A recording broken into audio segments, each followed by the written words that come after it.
O centro espírita, dentro do nosso país, ele ganhou autoridade e respeitabilidade graças a essa postura de contato social de excelente qualificação. Chico Xavier, que é um dos exemplos de bom exemplo, ele é inquestionável e inquestionado até hoje em função da forma como ele se colocou ao lado de um trabalho especificamente espírita, de natureza mediúnica, colocando ali a sua psicografia como sendo um dos seus grandes instrumentos de iluminação para a Terra. Paralelamente a isso, ele fez um trabalho social, não só decorrente da venda dos livros, mas também de atendimento às pessoas, que ele conferia uma autoridade que não havia um religioso, que pudesse pensar ao contrário, que pudesse fazer uma manifestação de desqualificação a Chico Xavier. É porque a autoridade do exemplo, daquele que contribui para a sociedade de uma forma efetiva e profundamente afetiva, não poderia passar indene ao consenso. E se colocar contra esse consenso era uma atitude bem ridícula. Era uma postura, portanto, que ninguém ousou ter em relação a Chico Xavier, pelo menos depois que ele consolidou a sua passagem na Terra. Assim é os centros espíritas. A maioria dos centros espíritas estão em situações periféricas, em bairro periférico, ou tem um braço. E essa vertente do espiritismo dá a ele a respeitabilidade da comunidade onde ele está posta, das cidades onde eles estão colocados, e os homens públicos, quando tratam de espiritismo, eles sempre têm com muita reverência e deferência por conta dessa ação social. Nós temos uma efetiva ação social. Logo, o Espiritismo, enquanto contribuição ao nosso movimento de iluminação, nos convida a ser sal, numa perspectiva de estabelecer uma qualidade no encontro. O sal, ele tipifica exatamente uma substância que não anula o gosto do alimento onde está posto. O sal, a possibilidade que ele tem de interação é de realçar o sabor do alimento. Não é de excluir o alimento enquanto o seu sabor intrínseco. Assim é o Espiritismo se debruçando sobre cada um de nós, quando ele nos transforma no sal, que na convivência social somos capazes de, dentro de casa, ao centro espírita, termos um profundo respeito pelo outro e trazemos a nossa contribuição iluminativa de tal modo a não modelarmos o outro por nós mesmos, sabendo que o outro tem a sua própria identidade, tem a sua própria identificação interior, tem os seus próprios valores, e o que nós fazemos é dar ensanchas da possibilidade para que o outro possa florir do seu jeito, a exemplo aí do nosso arranjo. O bonito de um grupo de trabalho, o bonito de uma equipe e de um centro espírita, não é porque todo mundo veste-se igual, fala do mesmo jeito, porque seria uma coisa horrorosa. Seria a uniformidade, profundamente indesejável, porque seria a anulação da personalidade, da identidade das pessoas, da singularidade dos espíritos. O que é desejável, e isso está posto, é a unidade, a união, que se assegura quando se guarda o respeito pelo jeito peculiar de cada um ser, trazendo o colorido e o aroma que lhe corresponde. E como sal, ou como adubo, nós vicejamos cada alma para que ela traga a sua competência, do seu jeito, da sua possibilidade, no seu estilo, para contribuir. Quando estávamos ali vendo os nossos artistas executando os instrumentos musicais, seja a voz, seja o piano, seja o clarinete, eu e o Francisco estávamos ali trocando ideia, né, sobre esse movimento de lidar com a arte. Ali, cada um tocando um instrumento, compõe uma harmonia que lembra muito bem uma orquestra.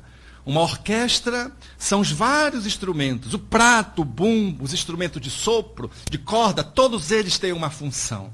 O prato entra no momento adequado e a orquestra funciona muito bem porque tem um maestro. O nosso maestro, poderíamos aqui configurar nesse exemplo, é o Cristo.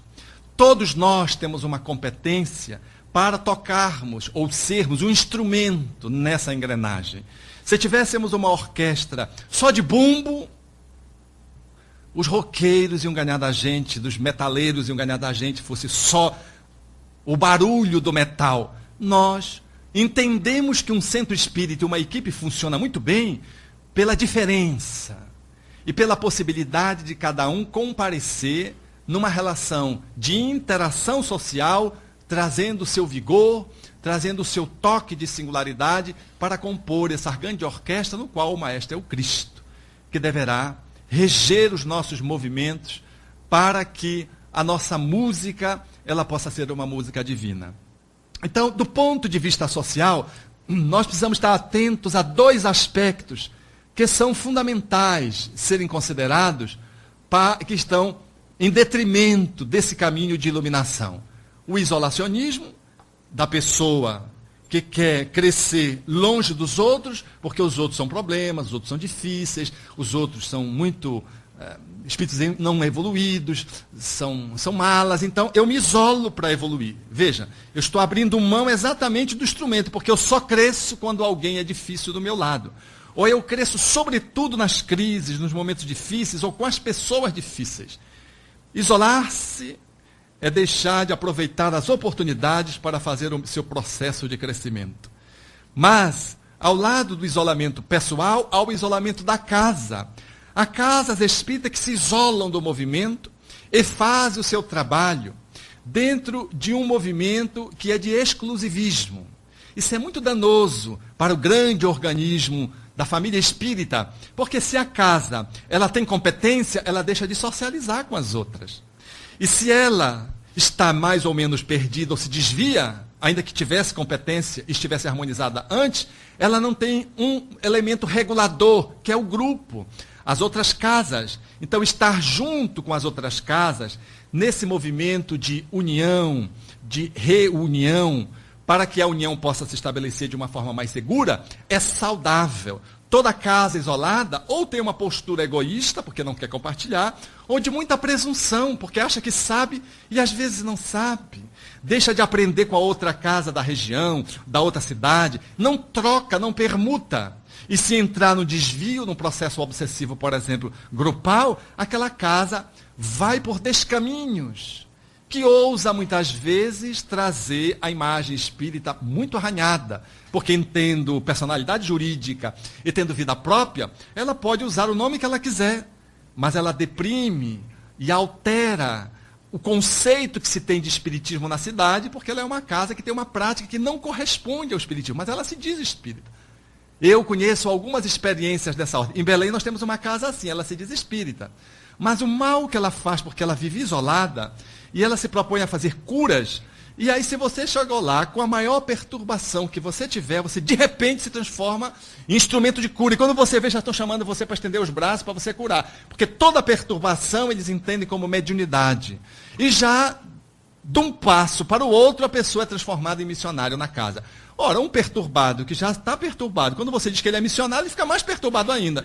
Então, e quantos psicóticos servem naquela casa, aumentando o seu grau de transtorno mental, em função desse manejo inadequado de uma casa que está isolada.